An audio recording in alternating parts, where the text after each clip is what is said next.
जो मुस्कुरा रहा है उसे दर्द ने पाला होगा, जो चल रहा है उसके पाँव में छाला होगा।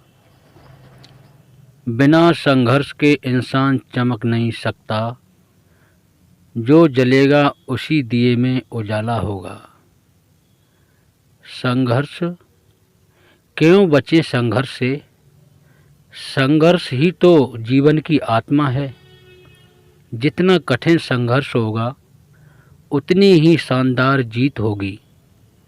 एक बार एक किसान भगवान से बहुत ही नाराज़ हो गया।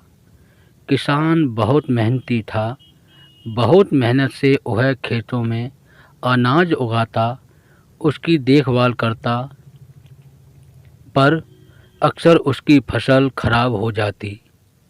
कभी सूखा पड़ जाता, कभी बाढ़ आ जाती, कभी तेज़ धूप, कभी आंधी।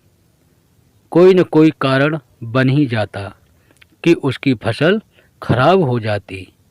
एक दिन वह किसान गुस्से में आसमान की ओर देखकर भगवान से कहा, हे ईश्वर, आपको लोग सर्वज्ञाता मानते हैं कि आप सब जानते हैं, कहते हैं कि आपकी इच्छा के बिना एक भी पत्ता तक नहीं हिलता, पर मुझे तो लगता है कि आप छोटी से छोटी बात भी नहीं जानते। आपको तो ये भी नहीं पता कि खेतीबाड़ी कैसे करते हैं। अगर आप जानते होते तो हर समय जो बाढ़, आंधी और तूफान आते हैं वो कभी नहीं आते। आप नहीं जानते कि कितना नुकसान उठाना पड़ता है हम किसानों को। यदि आप मेरे हाथ में यह शक्ति दे दें कि जैसा मैं चाहूँ वैसा मैं मौसम कर दूँ, फिर आप देखना, मैं अन्न के भंडार लगा दूँगा। भगवान इस किसान के तीखे वाक्य सुनकर मुस्कुरा रहे थे और वह किसान के सामने प्रकट होकर बोले, मैं आज से तुझे यह शक्ति देता हूँ कि तुम अपने खेतों पर तुम्हारी जैसी इच्छा होगी तुम वैसा मौसम कर दोगे। मैं बिल्कुल भी दखल नहीं दूंगा, तुम्हारी इच्छा से सब कुछ होगा। किसान बहुत खुश हो गया। किसान ने गेहूं की फसल अपने खेतों में बोई। जब उसे लगा कि खेतों को धूप चाहिए तो खेतों को धूप मिलने लगी। जब पानी बरसना चाहिए तभी पानी बरसा। आंधी, तूफान, बाढ़ कुछ भी उसने अपने खेतों पर आने नहीं दिया। किसान के खेत में इस वर्ष ऐसी फसल हुई जैसी कभी नहीं हुई थी।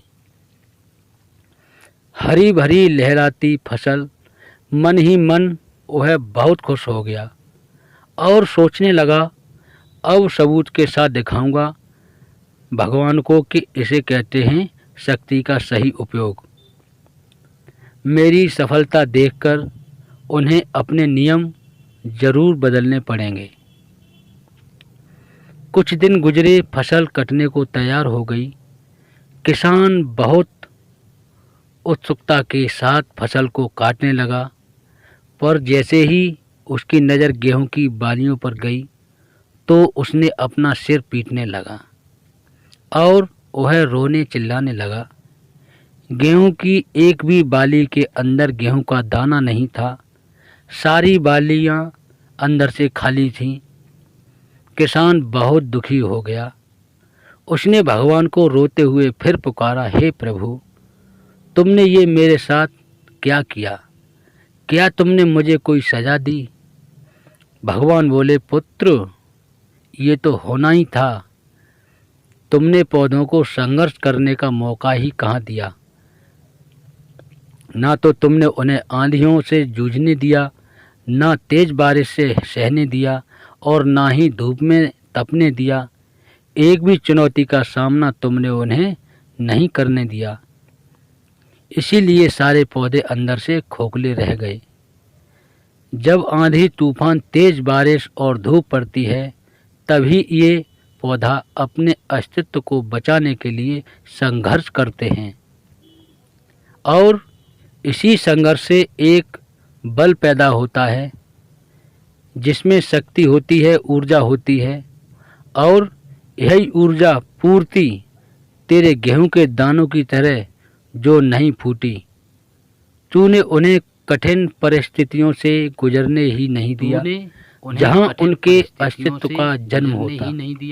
जहां उनके अस्तित्व सारी बालियां इसीलिए खाली हैं, सारी बालियां इसमें एक भी गेहूं का दाना इसलिए नहीं है क्योंकि तुमने अपने पौधों को संघर्ष कराया ही नहीं।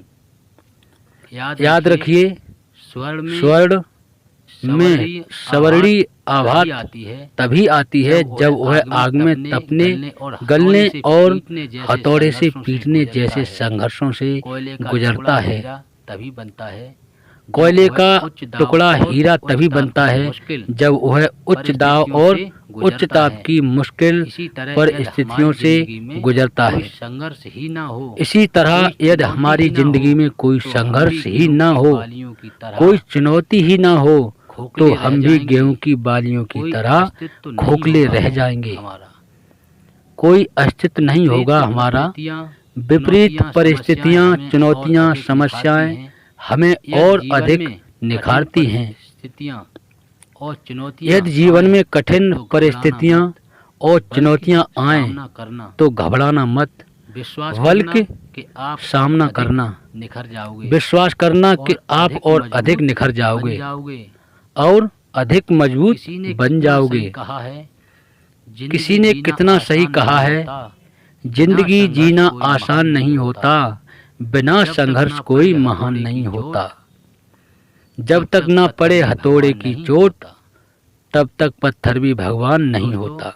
कहानी कैसी लगी दोस्तों? कहानी कैसी लगी अवश्य बताएं, कमेंट के माध्यम से अवश्य बताएं, और चैनल को लाइक शेयर करें ना भूलें, और चैनल को सब्सक्राइब करना ना भूलें। धन्यवाद मेरे प्यारे मित्रों, कहानी को पूरा सुने। धन्यवाद।